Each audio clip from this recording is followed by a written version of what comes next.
Most of us are going to school to become part of an organization. In fact, many of you have probably already had many jobs and been parts of different organizations. In this video, we're going to discuss organizations, their communication, and how organization cultures drive behavior in organizations. So let's get started by defining what an organization is. An organization is a structured group in which individuals interact. These could be economic organizations, government organizations, political organizations, cultural and education organizations. So think of these as your college, your companies, your religious organizations, and your nonprofit organizations.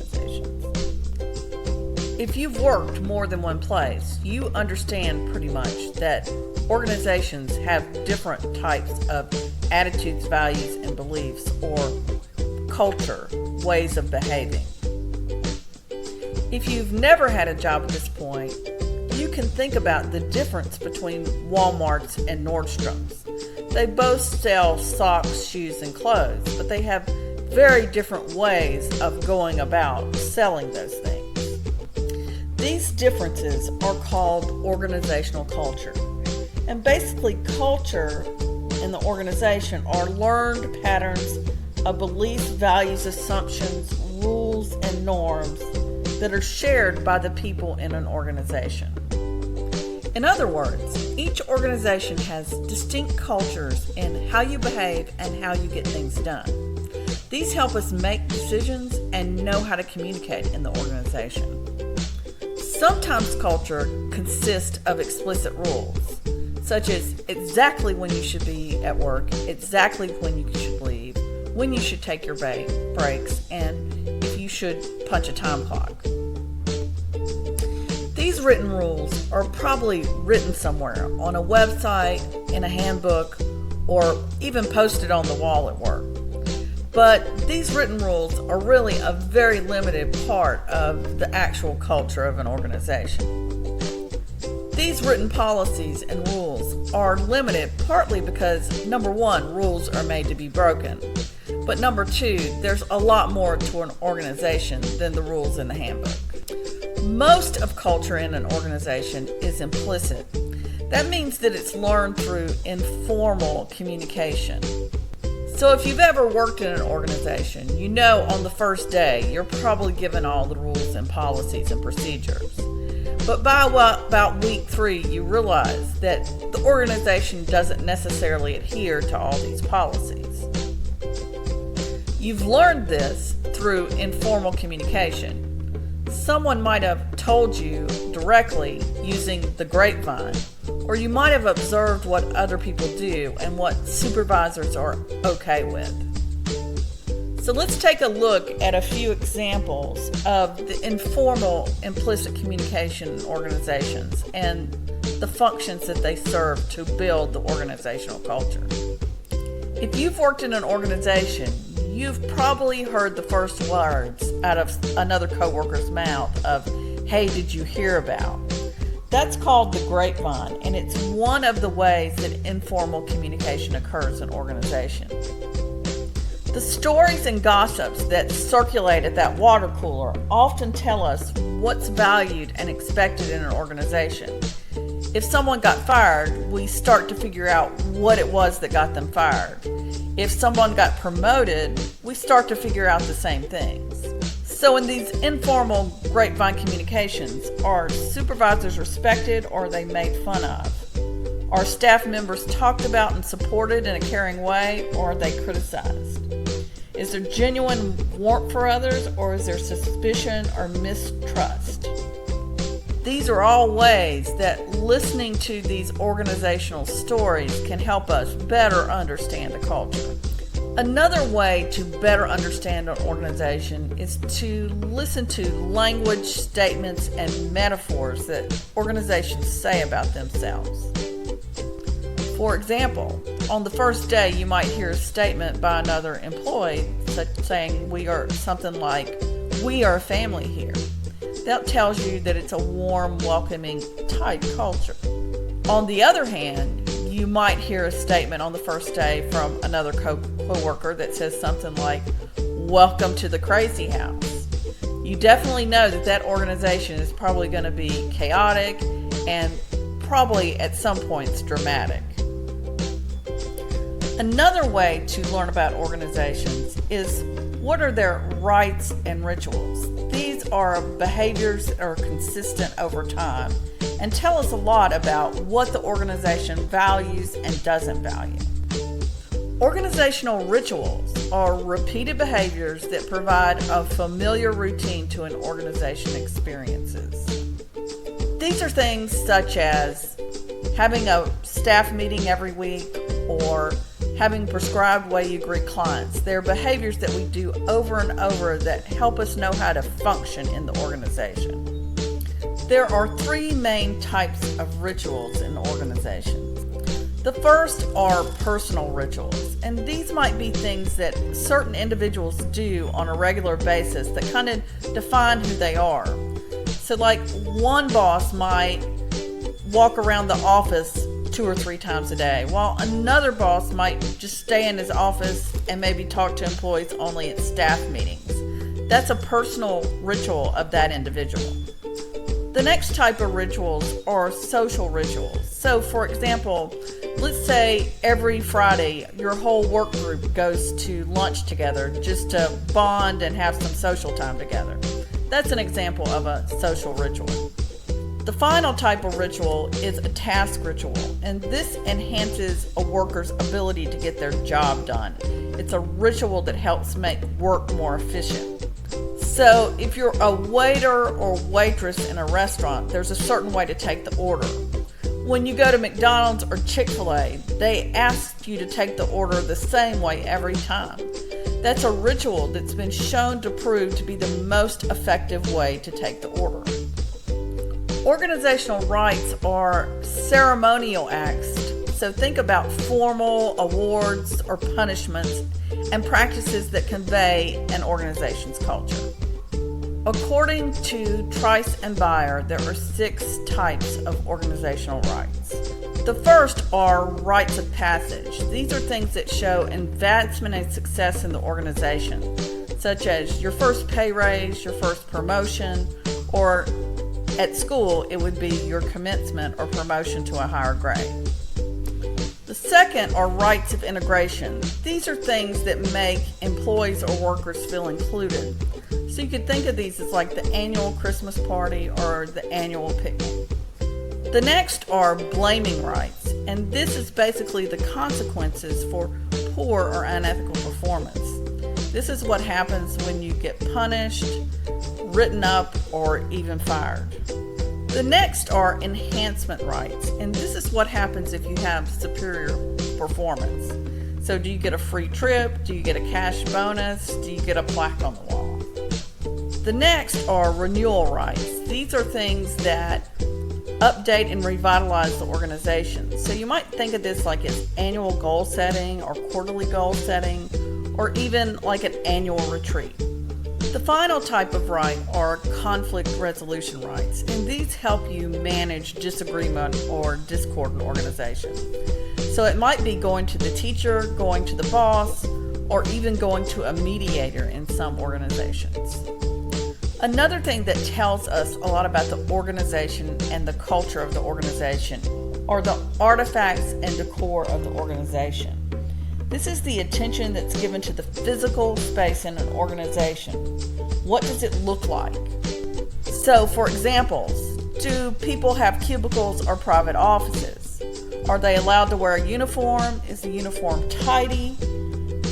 Are there matching chairs or chairs a hodgepodge? Are things in the environment clean or dirty?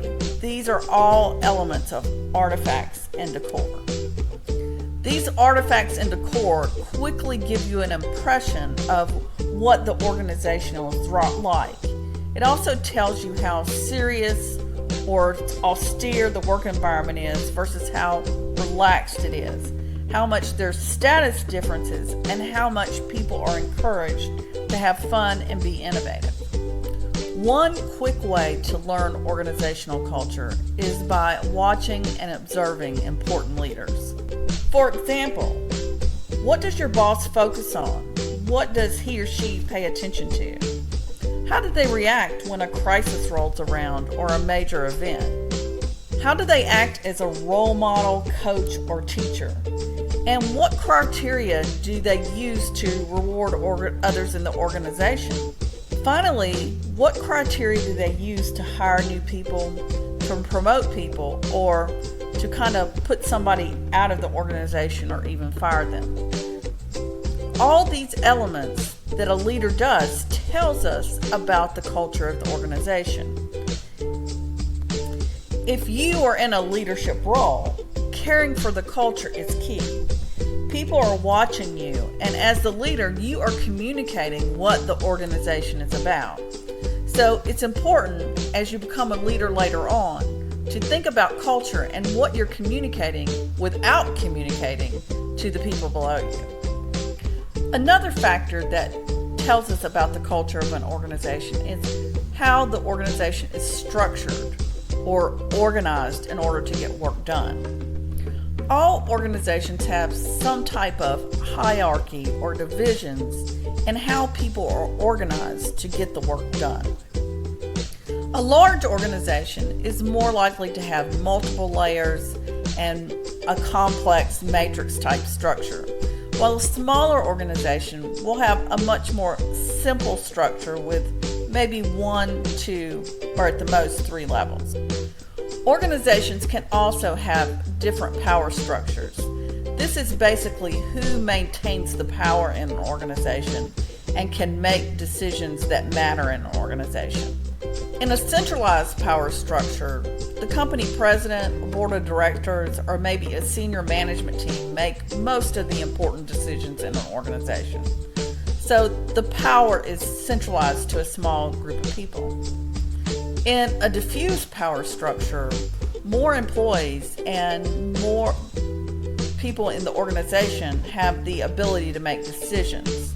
In other words, it's not concentrated in a small group of people, but more broadly shared throughout the organization.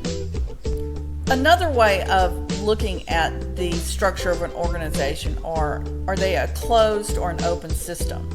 A closed system is an organization that has little contact with the outside world, so people work together within the organization, where an open system works both within the organization and a lot with the actual public or people outside of the organization. So we spent a considerable amount of time on the informal communication and the development of culture in an organization. Now let's just look at a few structural or more formal elements of the organization. First of all, there's all types of communication networks in organizations. These are basically patterns of relationships through which information flows in an organization. There are 3 basic types of communication networks.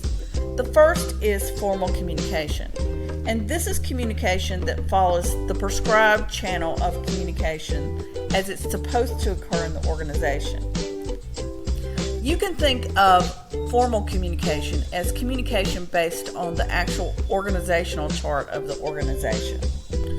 Organizational charts are there to give guidance on who's responsible for what and who's in charge of what area. So they give us guidelines on how to communicate.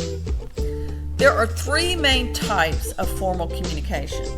Downward communication is communication that occurs when your boss initiates a message and sends it to the subordinates, you. Upward communication is when you, the subordinate, send a message to your boss. Horizontal communication is when people at the same level communicate in order to keep the work of the organization going. Notice that horizontal communication focuses on the work of the organization. The second type of communication network in an organization is informal communication.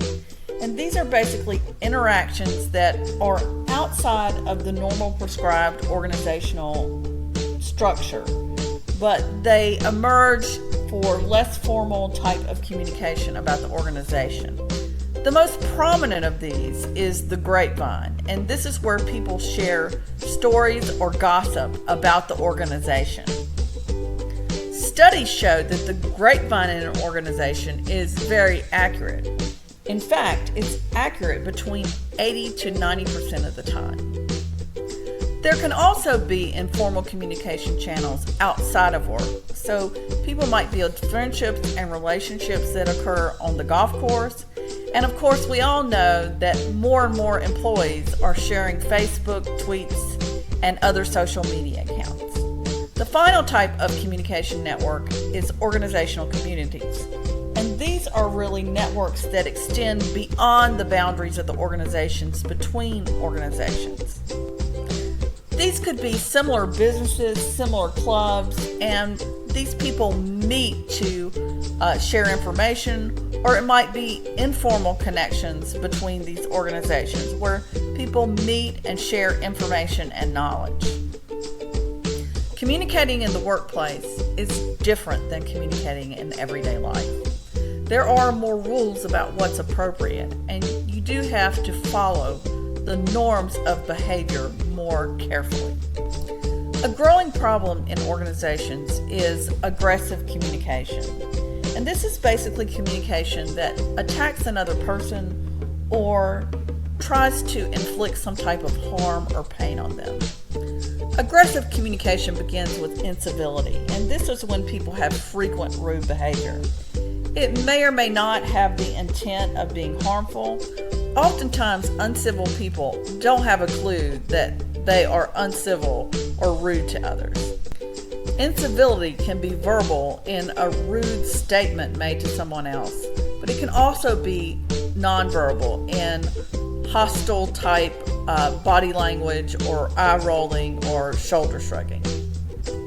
Another type of aggressive communication that often occurs at work is called social undermining. And this is when people are socially isolated by another person or a larger group. So basically, they're intentionally outcast and not in the information flow of what's going on in the organization. When people are subject to social undermining, they become out of the flow of information in the organization, and sometimes it can make it difficult for them to get their job done. It also can be very psychologically damaging and stressful to the individual. Repeated social undermining can rise to the level of the next aggressive behavior, which is bullying. And this is when one person is subject to ridicule, offensive statements, teasing, social isolation, or other abuse by one or more coworkers over an extended period of time. Another type of aggressive communication is communication by the supervisor that's aggressive. This is called abusive supervision. And this occurs when the supervisor engages in sustained verbal or nonverbal behavior that's hostile, but it doesn't rise to the level of physical aggression. These are all behaviors that we should avoid in organizations and think about our communication. We also should work to intervene if we see this type of communication going on. If you're subject to this type of communication in your organization, you can reach out to a manager that you trust, a union representative, or even human resources. A special type of aggressive communication in the organization is sexual harassment. And this is when unwelcome, unsolicited, repeated behavior of a sexual nature occurs. There are two different types of sexual harassment that are classified in an organization. The first is quid pro quo sexual harassment, and the second one is hostile work environment sexual harassment. Quid pro quo sexual harassment occurs when an employee is offered a reward or is threatened with punishment based on his or her participation in a sexual activity. For example, a supervisor might tell an employee, "I'll give you Friday off if you'll meet with me on Friday night." Hostile work environment sexual harassment is when the conditions in the workplace are so sexually offensive, intimidating, or hostile that it actually affects an individual's ability to perform his or her job.